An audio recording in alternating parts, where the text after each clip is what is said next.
Everyone. It's so nice to be with you all. I'm going to, as others have, take a quick scroll, if I may, just to see faces. Thank you.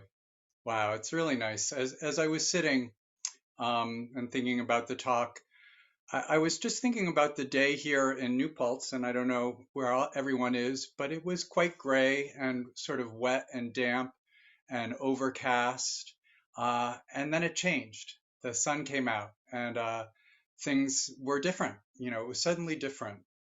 And I had, had a plan to give a talk about consciousness. It was very, rich and deep. I was, planning this talk about, perception and consciousness. And I don't know anything about it. So, I don't know where the talk was going to go. And I'd come across a quote, and I can't even quote it accurately, but it was Suzuki Roshi. Perhaps it was a Tricycle Magazine daily quote, one of those sorts of things.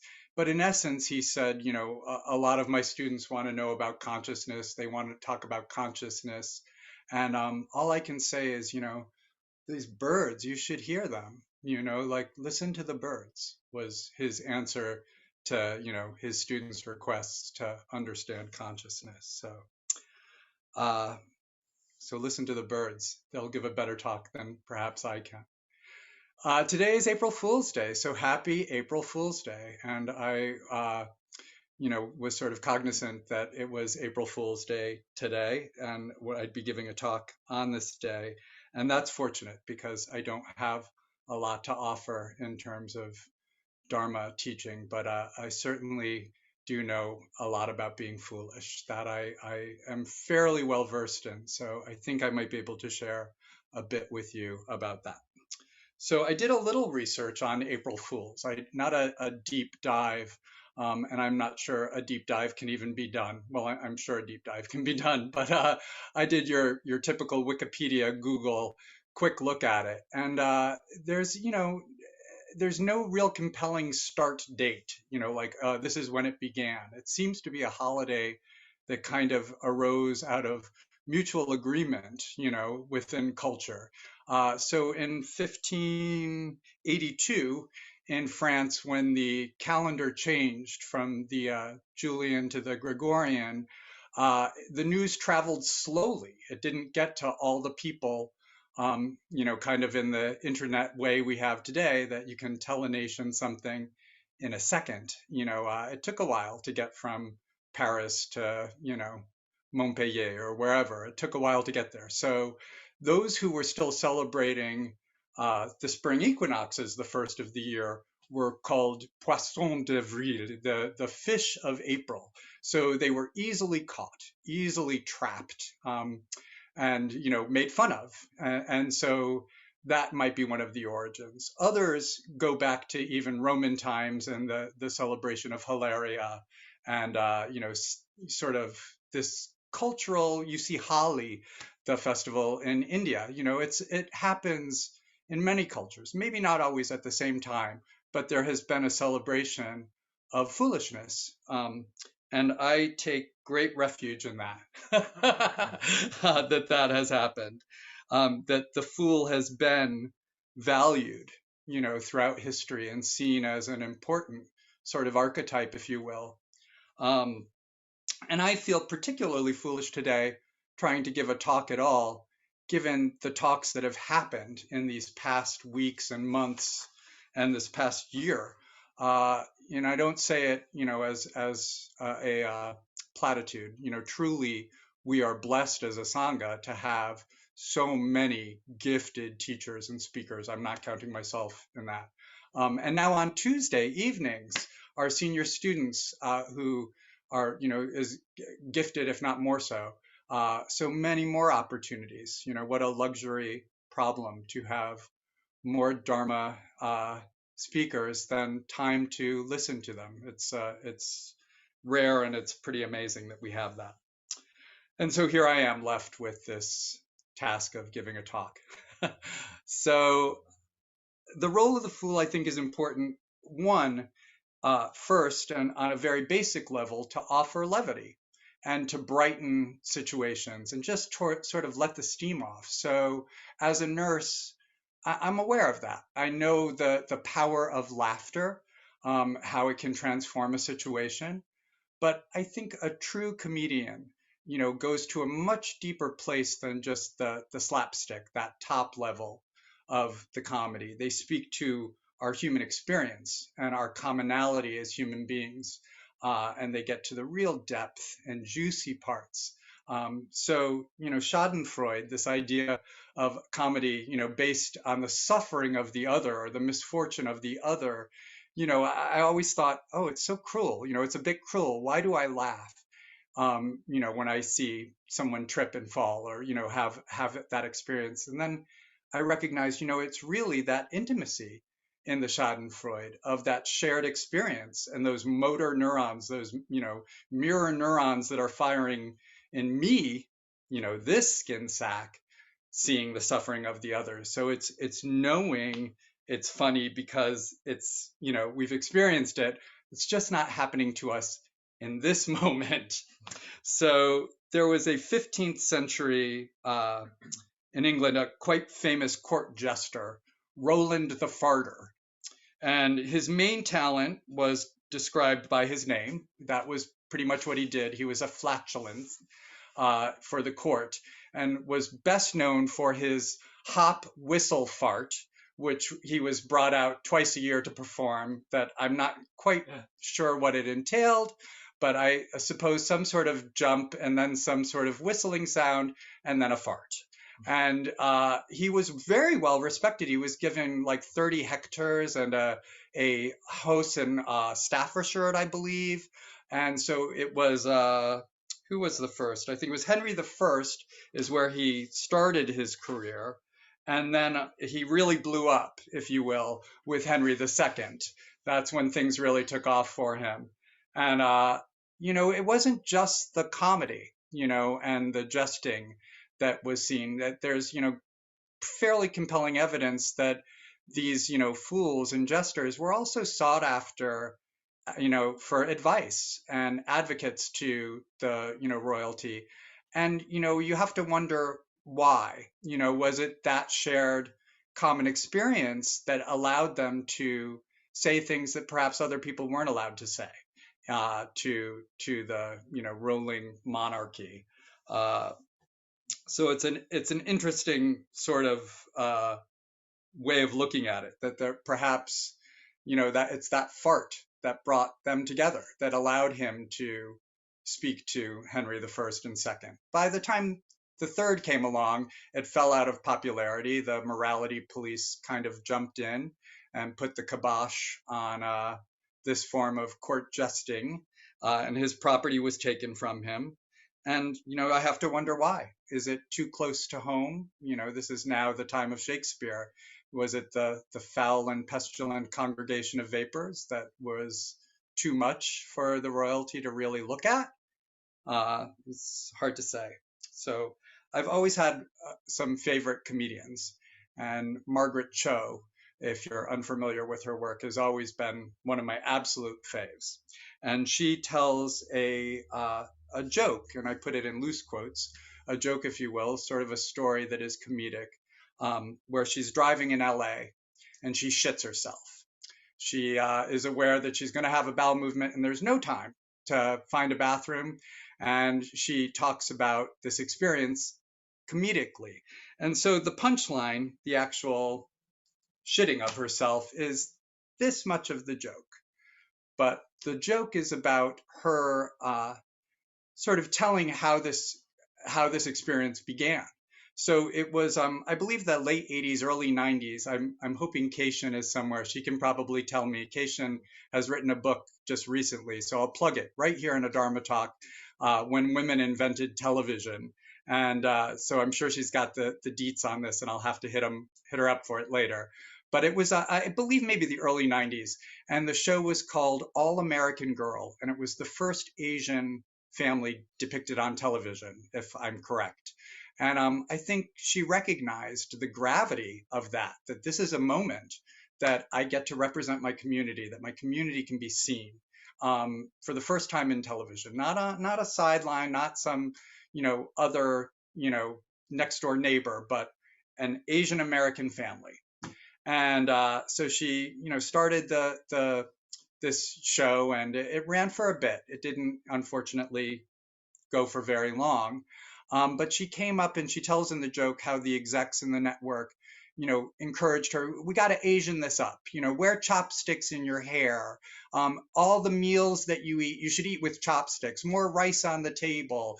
Can't you, the art in the house should be only calligraphy, just all this sort of random stuff that she said, that's not the lived experience of my Korean American upbringing. That's not how we live. Yeah, we eat kimchi with forks. It was, she really struggled. And so she had to bargain. She had to decide what shit she was going to take and what shit she wasn't going to take.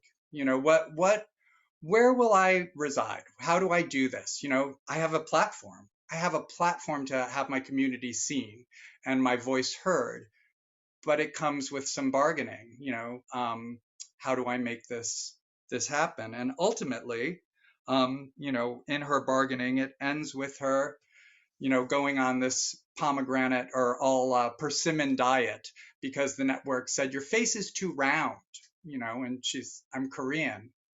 This is the shape of my face. This is a Korean face.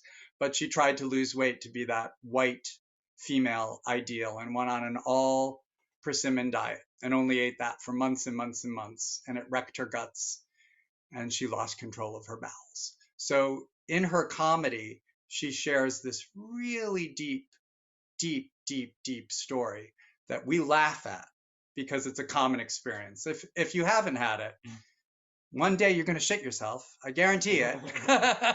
It will happen. But she makes it human. It makes it a very common experience. Talking about her bargaining, like, well, what if I just let a little go? Like, how much, that horrible feeling that she was having. So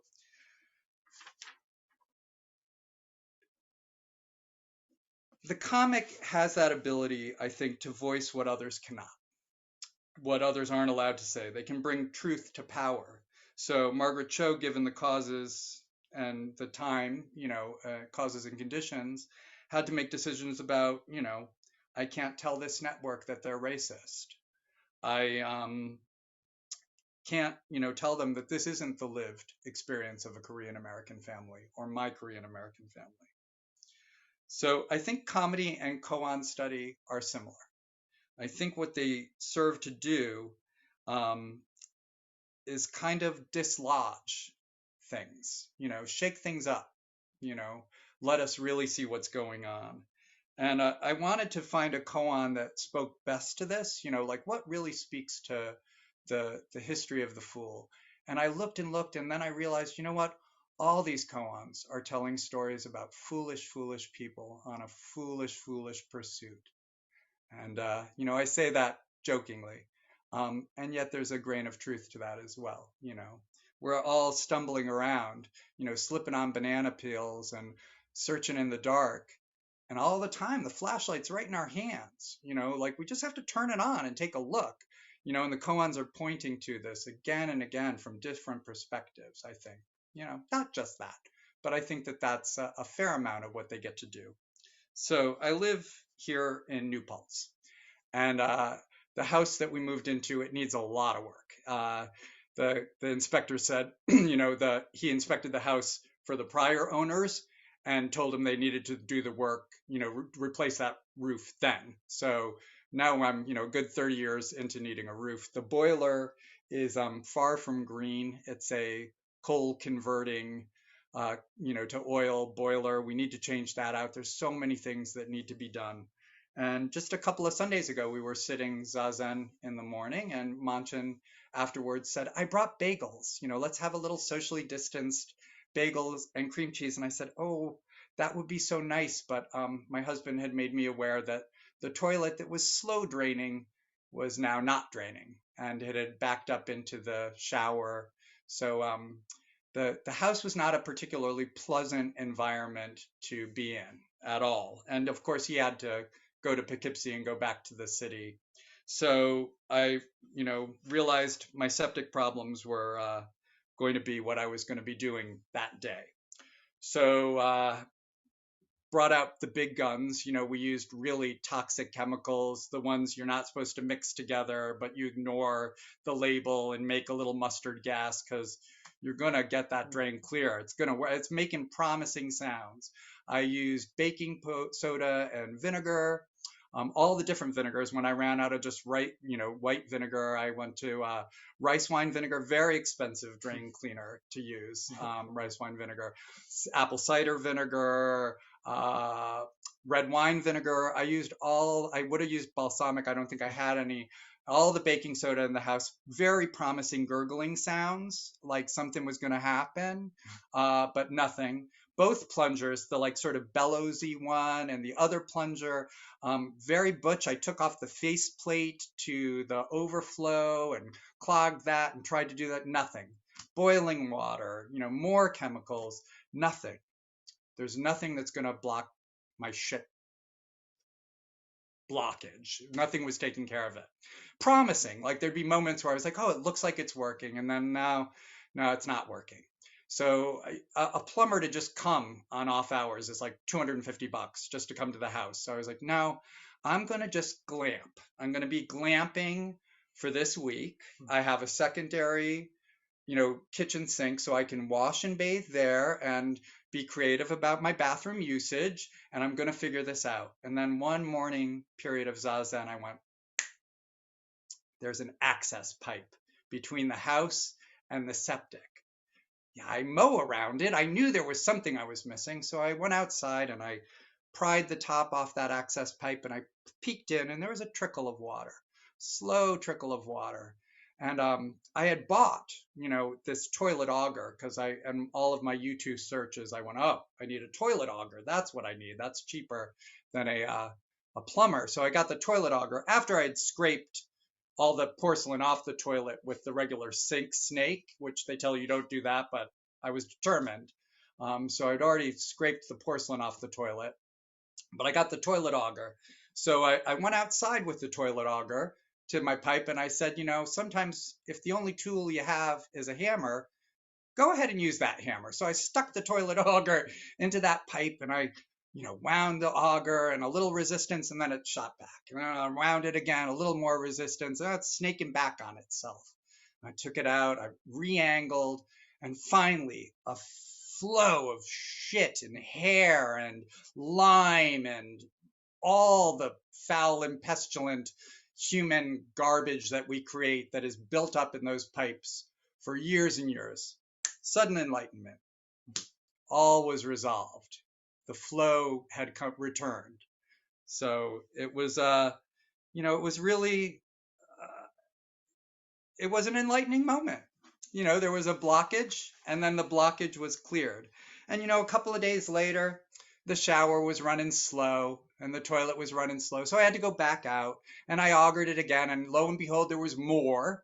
It wasn't all of it, but it seems to be, fingers crossed, okay for now. So, I think that that's kind of how our practice is.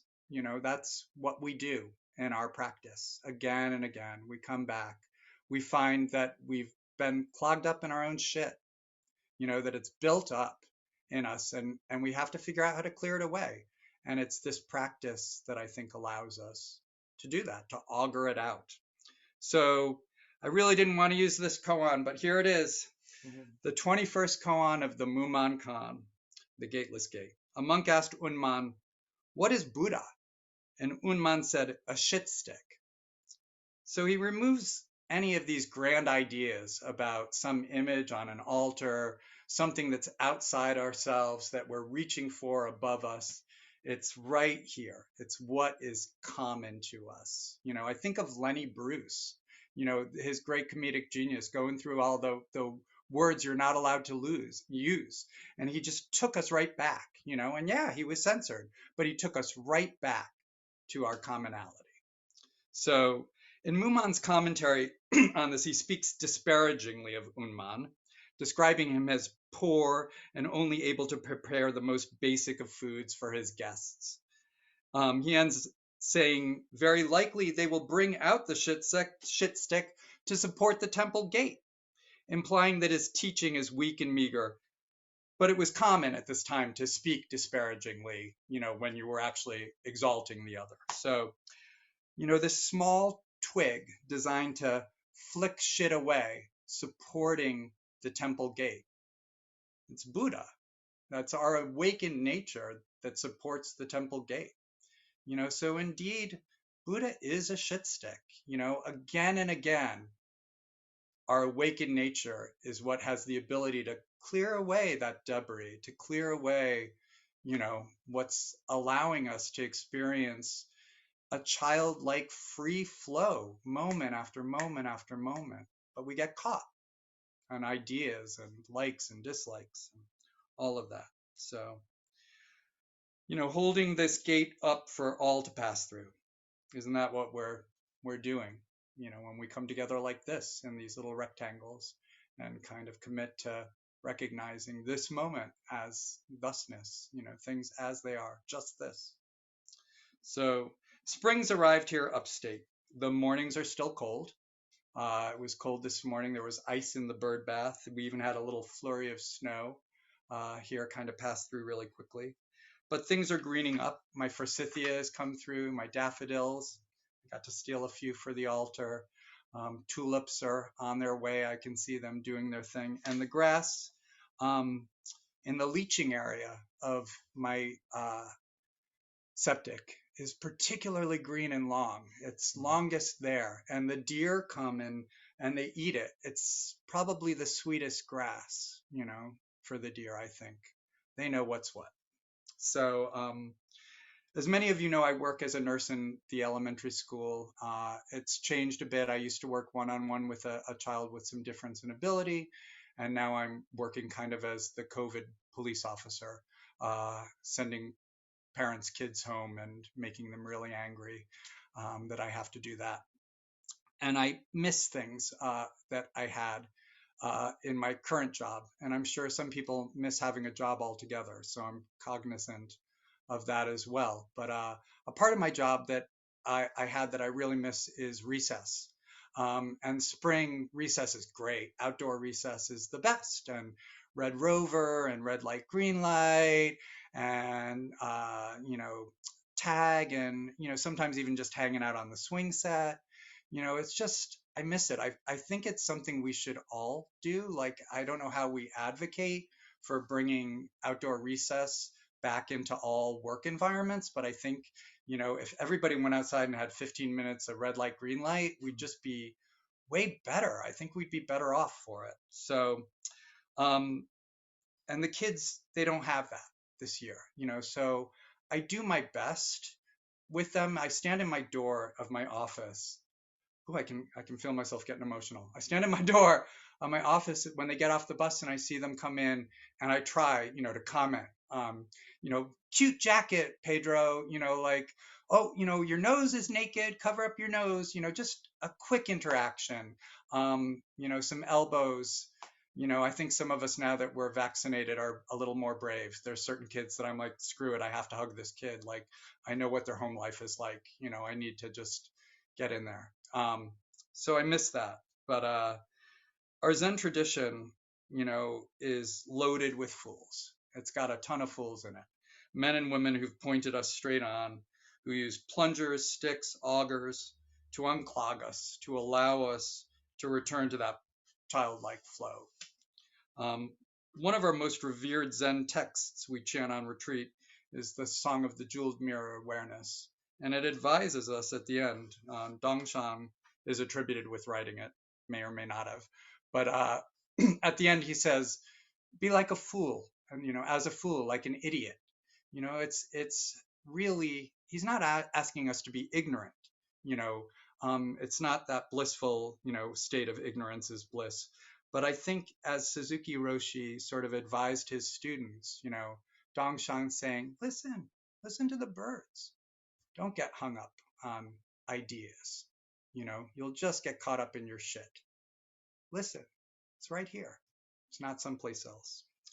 So I will end with a poem by Dongshan that I found that I feel sort of speaks to this. So, first days of spring, the sky is bright blue, the sun huge and warm. Everything's turning green. Carrying my monk's bowl, I walk to the village to beg for my daily meal. The children spot me at the temple gate and happily crowd around, dragging to my arms till I stop. I put my bowl on a white rock, hang my bag on a branch. First we braid grasses and play tug of war. Then we take turns singing and keeping a kickball in the air. I kick the ball and they sing. They kick and I sing. Time is forgotten. The hours fly. People passing by point at me and laugh. Why are you acting like such a fool? I nod my head and don't answer. I could say something, but why? Do you want to know what's in my heart? From the beginning of time, just this, just this.